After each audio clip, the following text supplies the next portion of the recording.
আসসালামু আলাইকুম বন্ধুরা, নতুন ভিডিওতে আবারও তোমাদেরকে স্বাগত। কুয়েতের আবহাওয়া এখন চেঞ্জ হয়েছে। আবহাওয়া চেঞ্জ হওয়ার পরে কি করতে হবে এখন? এই যে কুয়েতের আবহাওয়া চেঞ্জ, অর্থাৎ গরম থেকে শীত আসতে চলেছে। এই শীতের আগে শীতের সবজি লাগাতে হবে। প্রত্যেকটা বাড়িতে বা প্রত্যেকটা জায়গাতে এখন এই সব চাষ চলবে। ফুল, গত বছরও আমি অনেক সবজি লাগিয়েছিলাম এবং অনেক ফুলের গাছ লাগিয়েছিলাম। তো এই যে সেপ্টেম্বর মাস শেষের দিকে এবারে অক্টোবর মাস আসতে চলেছে, তো এই অক্টোবর মাসে আমাকে অনেক গাছ লাগাতে হবে। এখন আমি শুরু করে দিয়েছি। আজ আমি নিয়ে চলে এসেছি টমেটোর চারা। আমার কপিল আজকে এনে দিল আমাকে টমেটোর চারা, বললো টমেটোর চারা লাগিয়ে দাও, শীত হতে হতে টমেটো খেতে পাবো।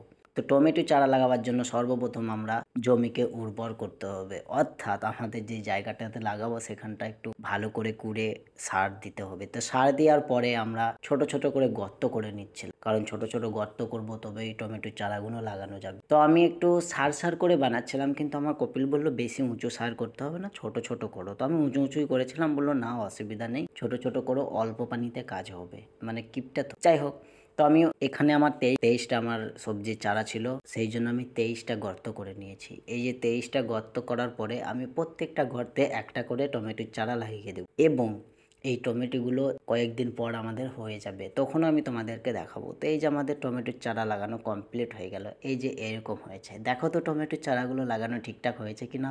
দেখো, আমি একটা চাষির ছেলে, এইসব চাষ আমার কাছে কিছুই নয়। তো দেখো, তোমরাও তো বুঝতে পারবে হ্যাঁ টমেটোর চারাগুলো লাগানো ঠিক হয়েছে কিনা। এগুলো কিন্তু মিডিলে লাগাইনি, সাইডে সাইডে লাগানো আছে, ঠিক আছে।